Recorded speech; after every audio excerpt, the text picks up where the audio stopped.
Okay, welcome. It's all talking. You need to show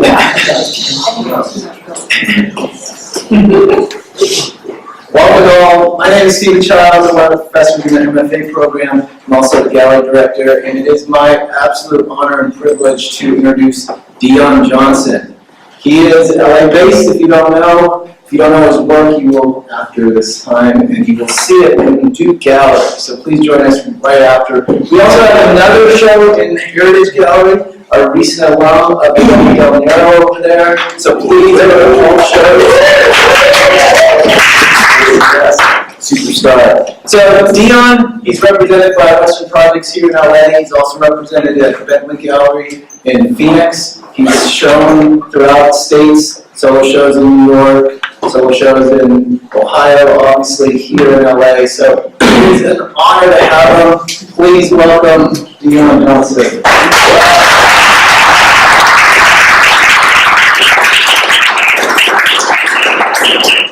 Thank you, Steve. It's really wonderful to be here, and I enjoy talking to the grad students I met with this afternoon, and I look forward to talking to more of you at the reception afterwards. I'm going to show a period of work, and I will do my best to describe the work as we go along. If there's any sort of short questions about how big is that, when is that made, or questions, I'll answer those as we go along. But for longer questions, I can take those at the end.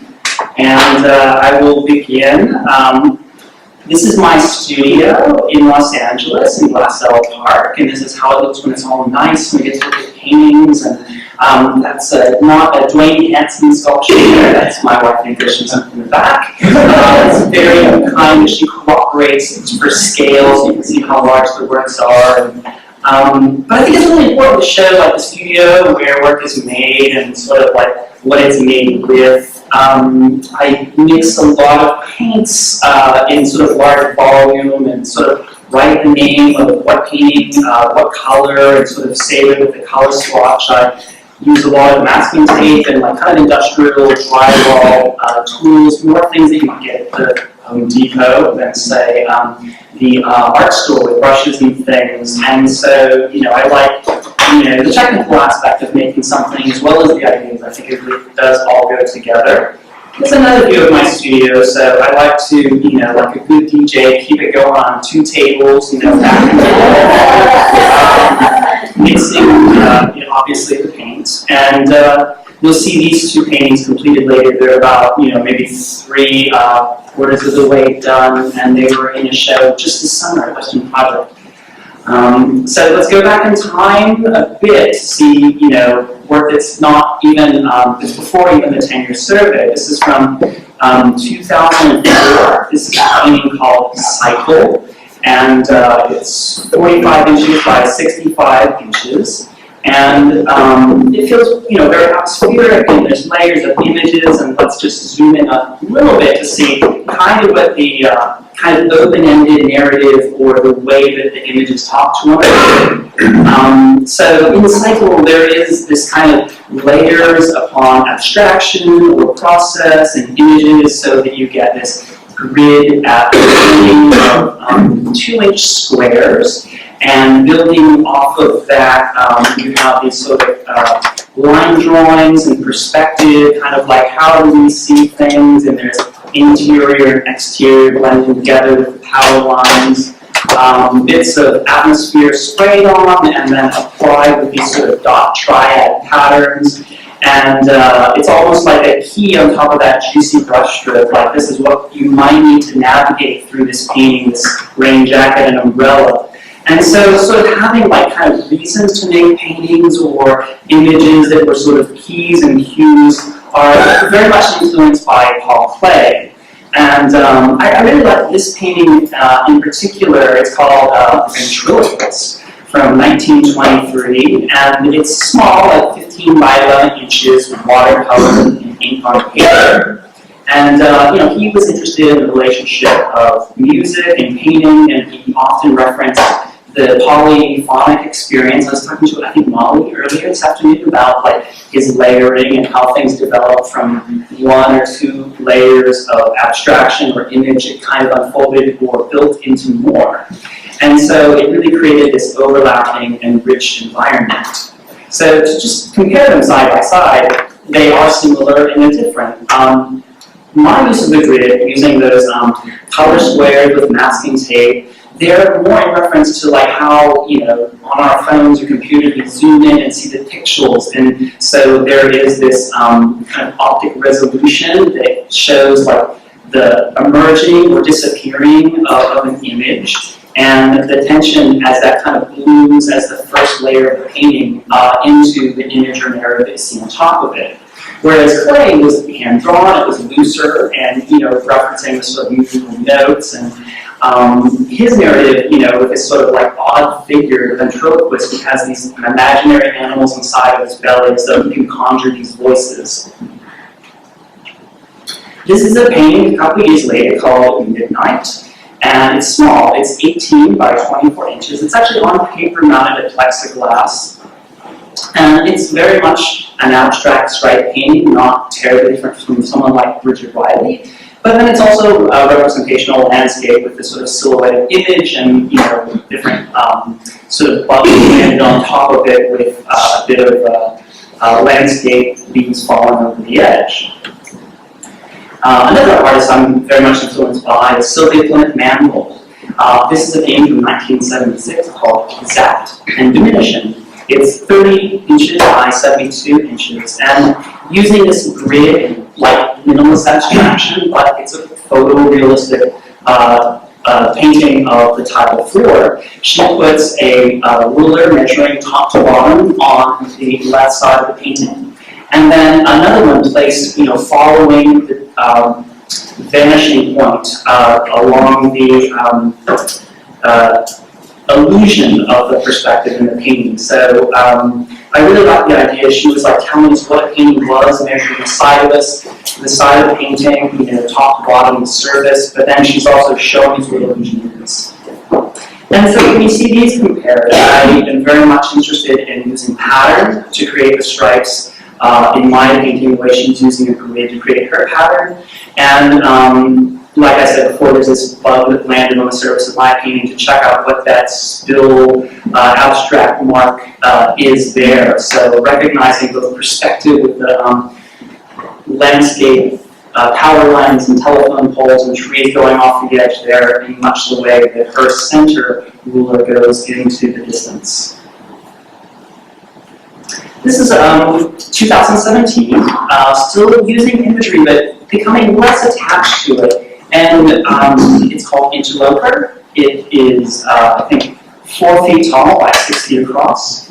And I was interested to know about light and color. This is a shadowy place. And like an interloper, like you might be, you know, kind of intruding on something, and your senses might be on alert, like a sense of danger, because you see these sort of razors, you know, coiled up like, you know, fancy ribbons, like holiday decoration. But there's also this owl, like the perfect night predator, where the painting's looking back at you.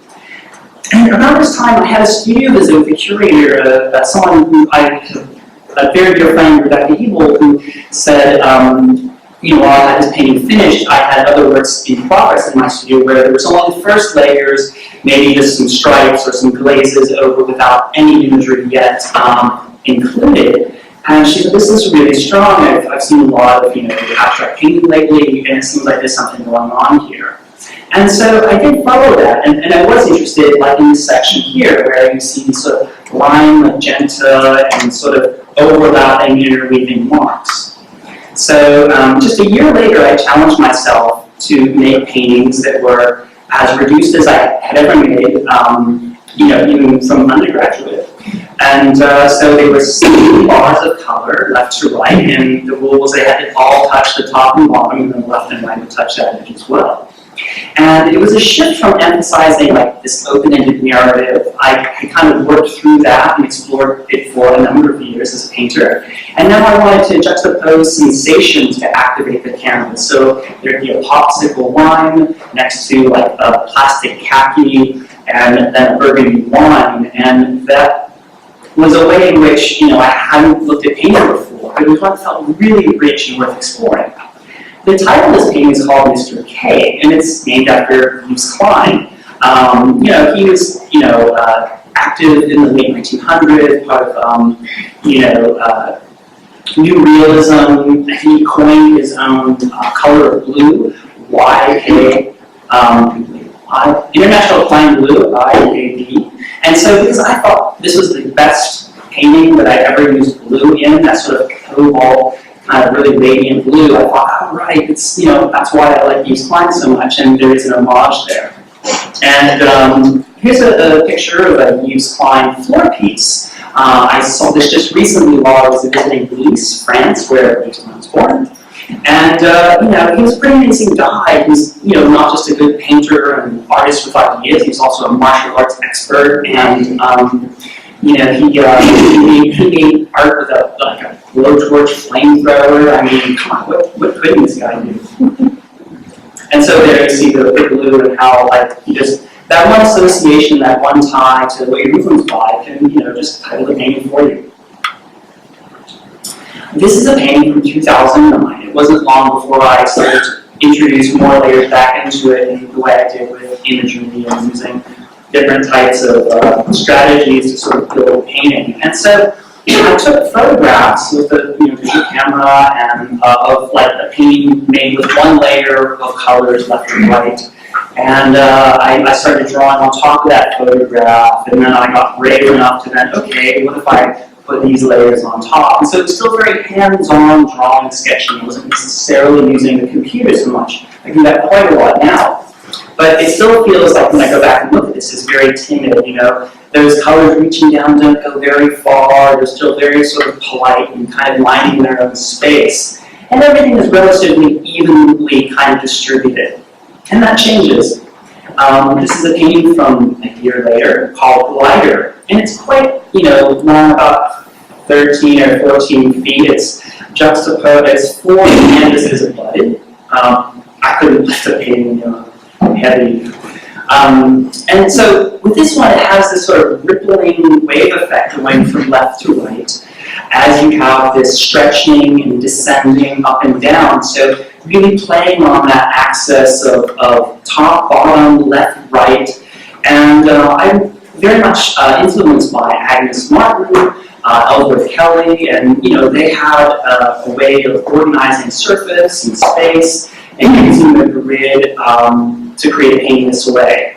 Are those 4 even canvases, or are they different widths? 60 inches by 40 inches across. 1, 2, 3, 4. No question. Yeah. And the breaks in the canvases become a part of the composition, and I think that's something that you'll see. There's a couple of two-parters in the show in the Duke Gallery. This is an exhibition at Western Project in 2011. And I think it's really helpful to see how a show is installed or a body of work, and so I thought this was a good image for that. And the painting on the left is 6 feet tall, and the painting on the right is 5 feet tall. And I really have to say, Aaron, this show was so amazing. When we work in the studio as an artist, we sort of see things on a table or on a wall, and with limited space around it, and our piles and tables around it. But I really got to see this show in a new way, and the work after seeing it installed, I got to experience these paintings, not so much as surfaces or colors, but really like portals where there were this movement from one to the next, from one wall to another. And it was like this, as though some sort of chromatic alignment would happen with this sort of centrifugal momentum, and everything sort of had this conversation on every wall. And it was a really great, sort of experience of motion with these paintings that sit still. Siri Hufstede is a writer that I really like, and the way that she talks about painting in relationship to, literature, movie, or music, all of those are based on, sentence to sentence, scene to scene, note to note. With painting, you get everything all at once, and so where that's kind of dumb, it doesn't move or do anything, you're hit full blast with all the information simultaneously. And I think, this installation shot really sort of shows the power of that. This is a painting from around that time. It's called Arrow, as in aerodynamic, not bow and arrow. And it's 6 feet tall. And I started taking a lot of photographs, not because I was a photorealist painter or I really want to sort of capture something and then put it into the canvas, but it's just a way of collecting visual information. I really do feel like my work is influenced by landscape, by my environment and experiences that are, they're not from some internal place, they're very much about what I take in. And so this is a photograph that I took around that time, and it wasn't until a piece was completed and I'm looking through my iPhone that I really found the similarities. This sort of artificial light from the headlights and the lamps on the Metro rail station platform, the sunset happening, the transitioning color, the strong lines, the sort of blocks of color. Now we'll get back to this, and you can sort of see that palette happening in here. And so I'm taking notes and copying and creating palettes, like, I don't have ideas, I should take some photographs, but it's just a way, I think, that it's helpful for the way I see the world, and the way I make a painting, that just intuitively, that one informs the other. And there it is installed. That's an exhibition in Texas, and the painting next to it is called Accelerator. So aerodynamic accelerator gets into that idea of there being action or motion and activity in these still objects. This is an exhibition in New York at a gallery. On the left is a painting called Zoom. On the right is a painting called Flight. And the painting on the left, the blue one, is rather big. I mean, for me, it's 6 feet by 8 feet. And in this show, I really got to sort of change my ideas of tension within the picture. There's a lot of expanse in that blue, this sort of openness that feels like you can explore, but it's also really kind of vulnerable. Like, how much can I put in and how much can I let just sort of be quiet and open? Because on the right-hand side, it gets sort of pinched and compressed, sort of like this spring and expanse and contraction, and how that activates the picture. This is another painting from that show, and this is in the Duke Gallery. It's called Stream. And it's always nice when your friend can help you title a painting. My friend Robin came up with this one just by saying, oh, it's like this energy streaming from one corner to the next. And I was like, yes! And I will take that and take credit for it, because I was really interested in this idea of how there are these overlaps and curvilinear shapes and sharp terminations, like almost razor corners in the center there. But you can understand how there might be this kind of continuing color energy off in the upper left and flowing down still further into the lower right. And so Stream, sort of catching it in that frozen moment, seemed to be okay, this is a great way to compose a picture. And another artist that I've always enjoyed is Bernard Fries, and he did these braided paintings where the brushstrokes sort of overlapping one another and sort of weaving their way around, winding their way around the painting. And that's the way that painting is made with an action, and it refers to action, the brushstrokes, and it's very different than this, but it's something that I look to relate to, just in terms of is energy the subject matter of a painting. So it feels a little it's nice to show sort of how things are made a little bit. So I think I can do this. Looking for the, oh yeah, there it is. So this is just my studio a little bit, sort of a quick little excerpt that a little film that was made. And this way you can see those tools that were hanging on the wall and those jars of mixed up paint in the background there. But you can see the process is very physical. The masking tape is removed carefully while the paint is still wet. It's very much a physical object. And so, understanding the materials and creating those, thick, sometimes translucent surfaces is, it's very much about creating an object. It's not just an idea or an image on the computer. This is another show project. The painting in the foreground there is called Vertigo. And I really wanted to, tilt things and play with that idea of balance, off balance, or where are our center of gravity in relationship to what we're looking at. I'm an avid bicyclist, and so for those of you around here in Azusa, you might know Glendora and some of the mountain roads up there. I love bicycling up and coming down them, and the way in which you turn on these, S-turns, and you really are sort of shifting, and everything in your periphery is going by, and you're leaning, and that sensation was something I wanted to put into a couple of paintings that were formed out of this, openness, but then, activity at the corners. The painting in the back there, let's zoom in a bit, is, again, I think the size of that Zoom blue painting, 6 feet by 8 feet, and you always feel like you have a really good painting in a show. I would say this is the one I felt like, wow, this one's really great, and super excited to exhibit it. And there's a little bit of breakthrough that happens, when you make the volume work, and this one feels a little different. And I would say that allowing the white space in this painting to be emphasized was looking at my work in a different way. So it's not as though that sort of descending sort of center form is empty or left blank like raw canvas. Really, I would say that the way it splits apart that sort of rippling blue and aqua color around it, it's more as though it's a so prismatically energized that it becomes like white light. And so in that way, it's as though it breaks apart the painting, but sort of like, supplies all the energy to the other colors. And so I really like Hans Hofmann, the idea of push-pull, and Barnett Newman. And I remember standing in front of Barnett Newman's big red abstract paintings, totally swallowing you from left to right periphery.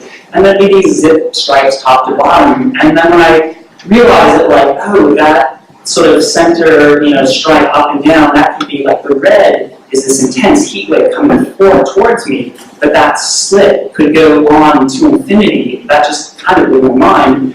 And so I wanted to, have that effect of like, that could be positive, that could be negative, there's this absence and presence at once. And because of that, I would say the title sums it up well. This is called Ghost, something that's there that's not there. This is a painting from 2013 called Helium.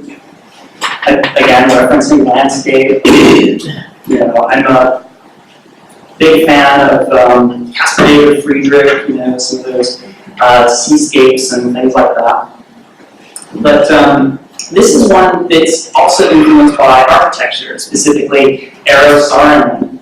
And if you look on the left there, that's sort of white kind of arc coming upward, and then there's two corresponding ones bracketing the activity of vertical colors and bands and shapes. So the way that felt like, really quite physical and architectural to me comes from Eero Saarinen's 1962 TWA terminal at JFK Airport. The way in which, I've never been there, but I've always been fascinated by his furniture, his designs and things like that. The way you sort of walk into something that seems to be moving around you as you enter it. And the way that it mimics, the idea of flight aerodynamics. And there's a picture of it installed. It's a rather large painting. So, to do a painting that is influenced by architecture to have the scale and matching seemed appropriate. This is a painting called Vampire Mirror. This is 2014. And I like the idea of, thinking about, having something be attractive, seductive, but also dangerous. There's these sharp fangs and slender edges and blades, kind of like, creating this prismatic flickering throughout the picture frame. But as the myth goes, there's no reflection that we see. So there is this kind of, something so bright white that we know there's something there, but we can't quite put our finger on it. This presence again, and that idea of mirror. I was always a big fan of those Roy Lichtenstein mirror paintings, and especially the ones that become abstract and sort of cut up a bit. So playing on this idea of reflection when clearly it's not.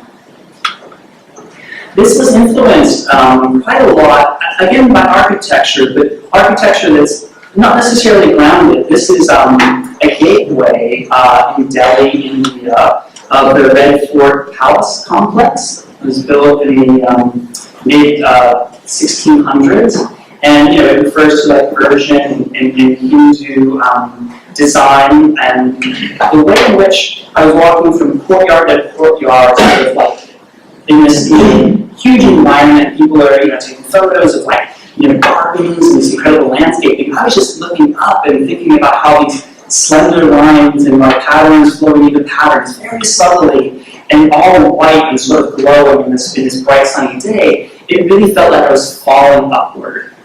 And so some of those sharp but well-defined transitions were very much an influence of how design and how things got sort of squeezed and slender and disappeared in the vampire in your painting.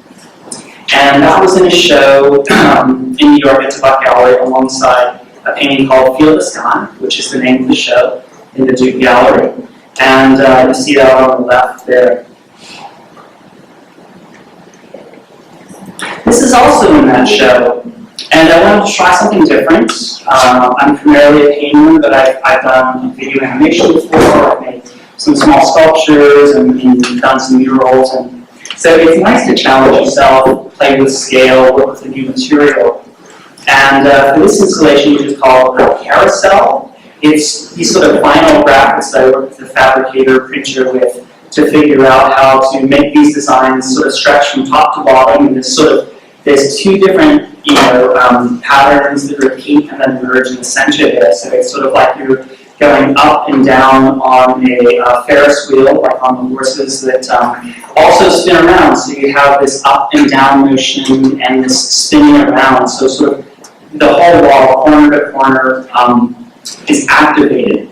And the pieces on there are works on paper, they're paintings on paper that are framed, and they become sort of like isolated moments of intimacy. Like that's the part of the world that you occupy, what you're focusing on.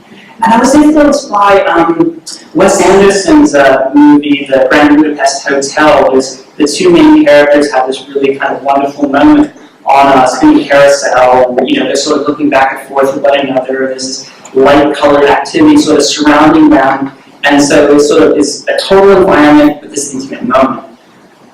And I have, let's see, okay, again, another video. So you can see up close, there's really different surfaces from what's printed and what's then painted and framed and an object on top of that surface. And so it's nice to sort of just, this was a video that someone shot of the show I was able to find online. Ooh, I'm putting that in this illustrate the point. Oh, thank you. And in that way, you get to sort of pan across and see, try and get at that idea of movement across the wall and through space. Let's see. Oh, so yes, I do occasionally make object sculptures, not just pictures in the wall. And so in the foreground, this is a small multiple series idea that's a size of basketball-ish, whatever, made out of triangles, plexiglass, and this tricky vinyl stuff. It's so fun to work with other people and new materials that I couldn't resist sort of making these kind of objects, and they're called just Molecule 1 through 5, and they were included in an exhibition in Ohio where I also did silk creation, so it seemed like the perfect thing to include. I like the idea that, like, if my views sort of fell into some, I don't know, black hole portal and collapsed on themselves and reconfigured into triangles, they could look like this, and that would be like this, molecule version of what an ingredient to one of my paintings might be. The painting behind it is 4 foot by 6 foot. It's made in 2015. It's called Encounter. And again, I traveled to Iceland. It's my birthday. It was a wonderful experience. And being surrounded by these glaciers and waterfalls, the palette, and specifically, this sort of descending kind of momentum from the right side there was mimicking, this sort of waterfall that we saw, but then also these sort of like very subtle shifts in blue grays, which I hadn't done before. But clearly, once I look back at the photos from my travel, that's where it came from. This is an exhibition at Holly Johnson Gallery in Dallas that happened very recently. And again, I think it's important to show installation views where you see the conversation between works, the shifts in scale. And you know, the center painting, the orange one there, is called Sunlight. It's bright and radiant, and clearly holds its own next to that big painting. The next painting was also in the show. It's called Shadow Boxer. And I would have loved to include this painting in the Duke Gallery show, but it's elsewhere. I didn't have access to it, so I'll show it here. Shadow boxer, you know, kind of like, okay, the light is a shadow on the right edge there. It's kind of peering into the green, but it's also got this sort of like layer of shifting right and shifting left. If you sort of look, there's this sort of red into magenta into violet, kind of like, you know, sneaking behind that white descending shape. And, you know, some of the elements, some of the shapes and forms that were like whole pieces before are now sort of like, you know, shuffled and overlapped, and there seems to be more sort of stutter or almost like, you know, there's a move and then a secondary move. So I like that idea of shifting left and right and being on total alert, like the way a boxer might take stance and be ready to, you know, dodge or strike.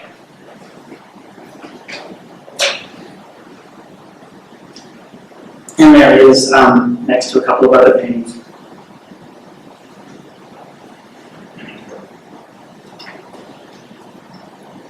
This is a painting called Time Travel, and this was in a show at Western Project in June.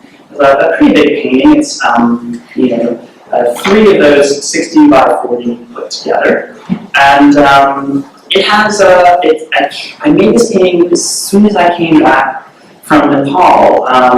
My wife and a friend of ours met there to go trekking on the Annapurna Trail, and it was a really fascinating experience. And you know, I came back and made this painting, and I didn't really understand why I made the painting, or if there was necessarily an area to it. It was just the sort of thing where I started drawing on the computer, selecting colors, and making the painting, and I knocked it out rather quickly. It was one of those like, okay, I've been away, I want to get back to my studio.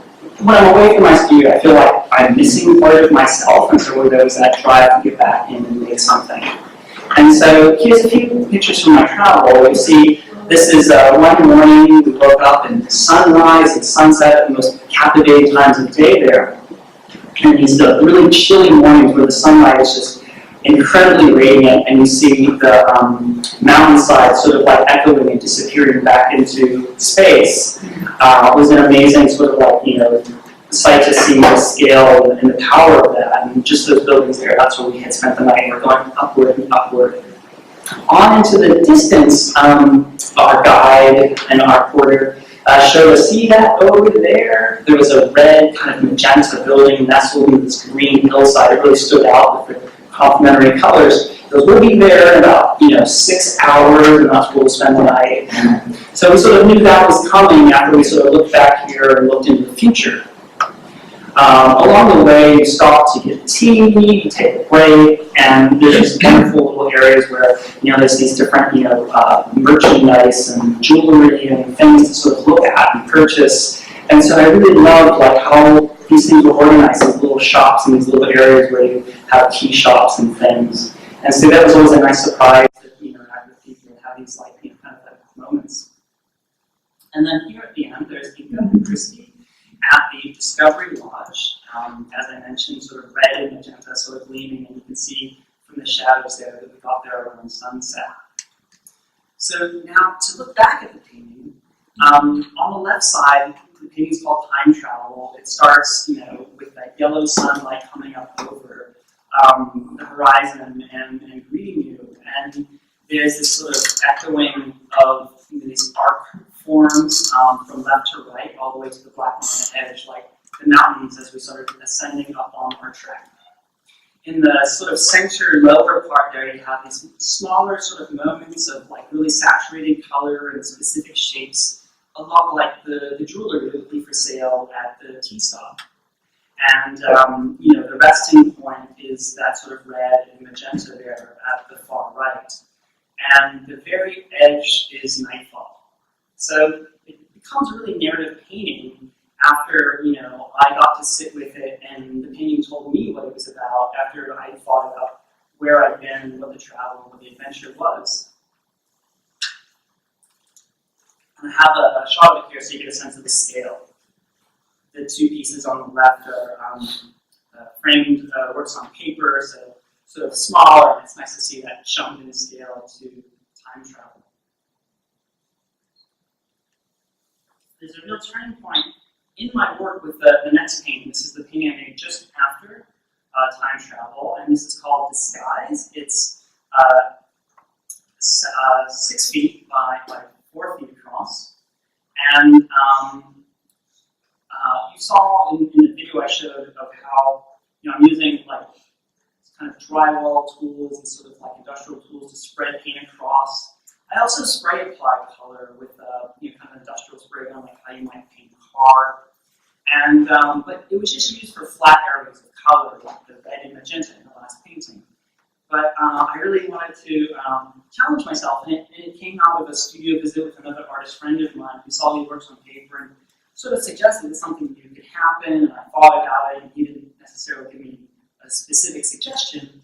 But I thought, I bet I could really make these things sort of fade and glow if I got a little bit better and played around with what that spray gun does, and glaze like the way I would glaze colors, but just with a different tool. And so these sort of shadows, like creeping up or descending down, really sort of change the way you sort of like stepped in and stepped out of this painting.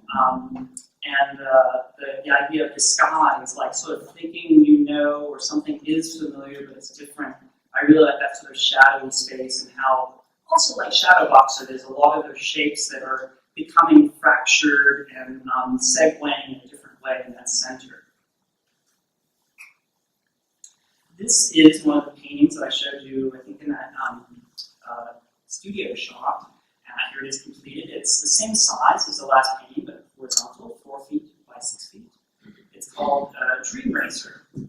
And when I first did it, I didn't really understand what it was. And I really like Susan Sontag's essay, Against Interpretation. It's not as though I have to nail down one specific meaning to the piece and kind of take away just the art and visual experience of it.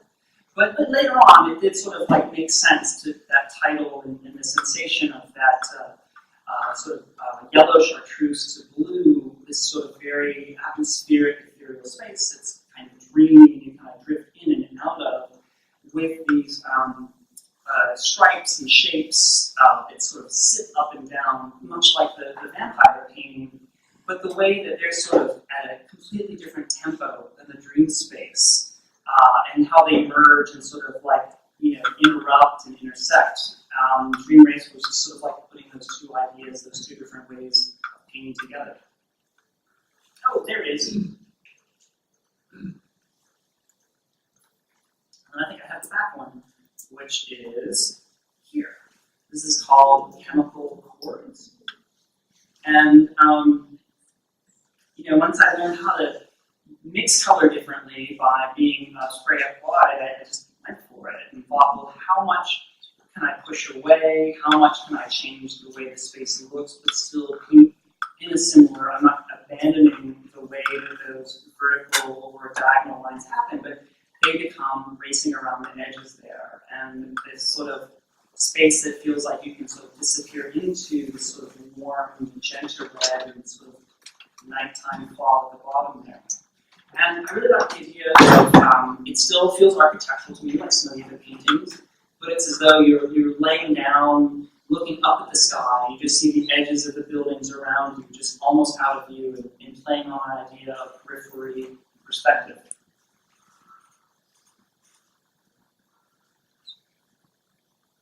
I think we've got a couple more paintings from that show, getting close to the end here.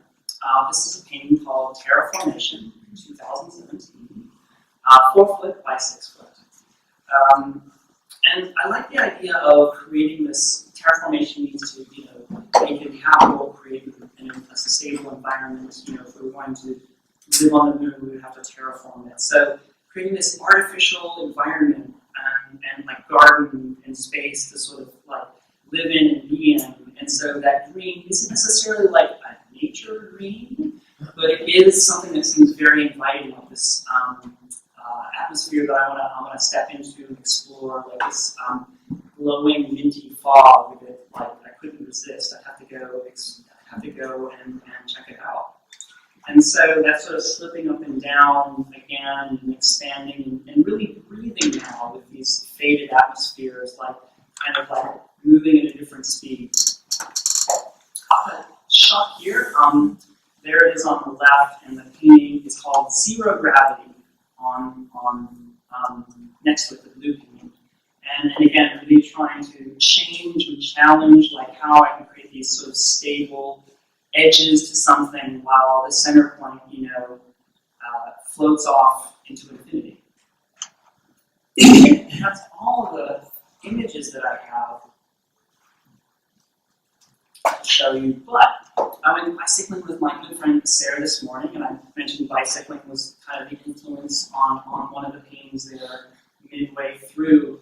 And so he sent me the picture, like I was already here and kind of prepping and getting ready for this talk. And the title of the show is called Feel the Sky. And he was like, oh, here's a picture from my bike ride this morning. And this is well up above, the Rose Bowl looking off into across Pasadena there. And so I was like, oh, how perfect is that? That's me on the edge of the cliff there. Yeah, that's all I have.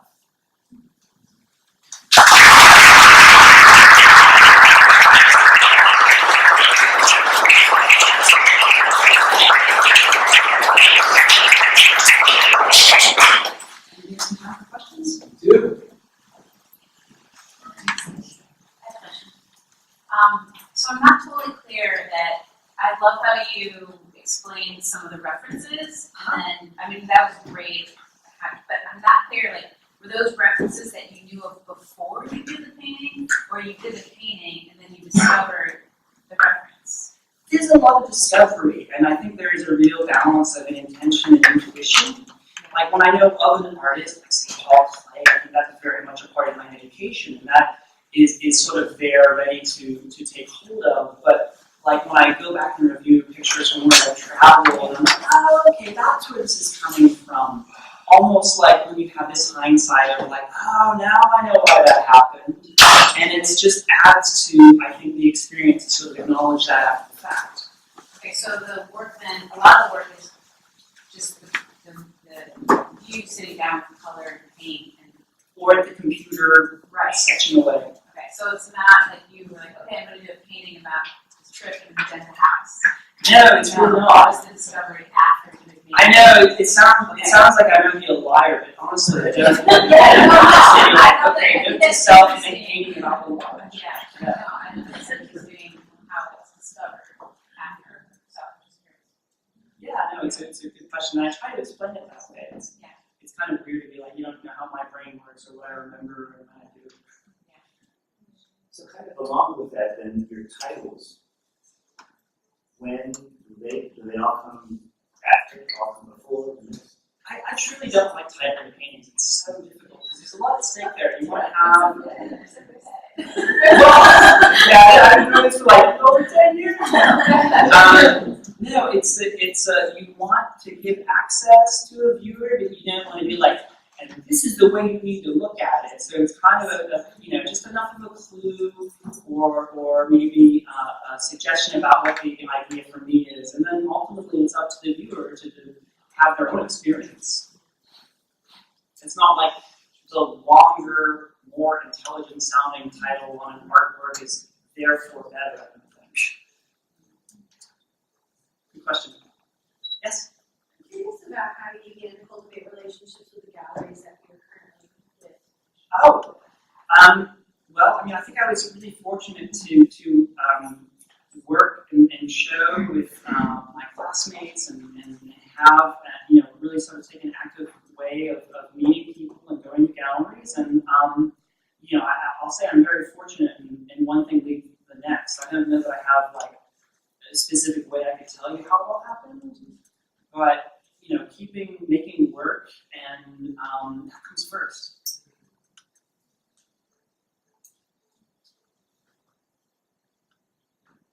Any questions? One of the final pieces that you sure seemed like a bit of a departure. So the one that was the fade from like kind of a dusky dark red to a light red in the center. You were saying everything else was pushed to the periphery. Is that a departure? Is that a one-off? Do you feel like you're doing more of that format? Oh yeah, that's a good question. It's you know, there's a sort of dominant of this sort of vertical axis that happens, you know, from body of work to body of work, but there are a number of pieces that have these sort of, you know, more monochrome sort of focal points and centers in different, you know, periods. And that one did have almost like a sibling piece that was blue and was also in that exhibition. And it really feels, for me, like I want to try something new and then make another painting in relationship to it to see if that idea really works, but then also see how the paintings inform each other. I almost put it in, but I didn't. I don't want to like show you like slide. So, but yeah, there is one that is accompanying to it. Yes? Kind of along the same lines, that the owl piece that you showed us. Yes. You mentioned that you made that in like last year, 2017. Oh, yeah, I meant to say 2007. Excuse me. That's it. I was looking at that wrong. Oh, okay. I was like, no, it's all past. Okay. I thought it was 1917. Yeah. Sorry about that. Oh, yeah. I was waiting for it to come back to drawing or, okay. No, it's all drawn. Yeah, I mean, I draw a lot on the computer. It's just a different kind of drawing now. Yeah. Could you talk about that process of visual drawing? Oh, right. So, I mean, like when I made back in 2007 images, or paintings with images, I would draw colored pencils, markers, and different things like that. I would keep maybe not so much sketchbooks, but folders of pieces of paper and things like that. And I mentioned that, you know, there was a point where I took, you know, a photograph of a painting I was working on and drew on top of that, and then quickly realized that using Photoshop to create a file size that was the proportions of what I was going to make on the canvas seemed to be the most effective way, because I can only move my hand and select so many colors with colored pencils and markers, and I can't necessarily correct it. I'm not going to go in there with white out or cut it out with scissors and paste something else on top of it. That's, you know, I can make decisions much more rapidly, and you know, like, oh, I like the left side of that painting, and the other painting I was working on last week seemed like it was good, it wasn't getting anywhere. I can cut and put those two paintings together in Photoshop, and that's a way of drawing and collaging digitally, and that stays sort of here for me, and that would be a way in which I'm not necessarily like, you know, like a media art guy. I just sort of know how to use like select tools and pick colors, and I can match the paints that I mix in my studio to the screen. Dion, there seems to be a shift of sorts in your work later, where as if the canvas is folded, or as the forms are folded. Yes. So it starts, your painting goes into the phase very chromatic, and then it gets, I don't know, that chronic, I don't know. It just starts to fold. Can you comment on that? It seems a distinctive. Right. I mean, I think what you're noticing is, you know, something when I showed there's a green and black painting called Shadow Blocks, or how some of the forms became more fractured and more sort of collapsing and folding and eclipsing one another. And that was just another way to change the tempo in the paintings, where if you got a full open field on the left or right side with that transitioning, you know, fade color, then there was a different tempo explored in that kind of like from color to splice to transition to curve, top to bottom, still within a flow, but things become related differently in the transitions. And so a lot of it is just like, how can I make a painting, and not necessarily like, here's what it's going to do, but finding out what happens when I'm making those. And then one painting informs the next painting. If I work on something and I feel like I've seen it before, I might not want to try it again, and so that became a new element. Yes? Did I get another date wrong? Okay. I think, a lot of your verbiage, things, use that right now, the tempo and that one painting, your, what was it? Something board, Chemical board? chemical board. Yeah. And that show title that piece was in was called Color Chords, and so, yeah, it was, But how is music influencing your work? Yes, Directly, indirectly, do you play music? I don't play music, though I like the idea of, senses of sound and visual, like how they relate and inform one another. I think it's really important. And Paul Clay, who I mentioned, was a musician and a painter both, and that's certainly an influence for me.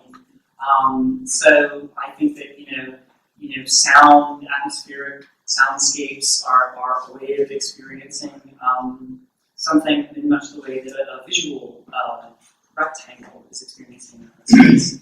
Great. Yeah, and I love that overlap. I think it's great. It's something that you can draw on and explore.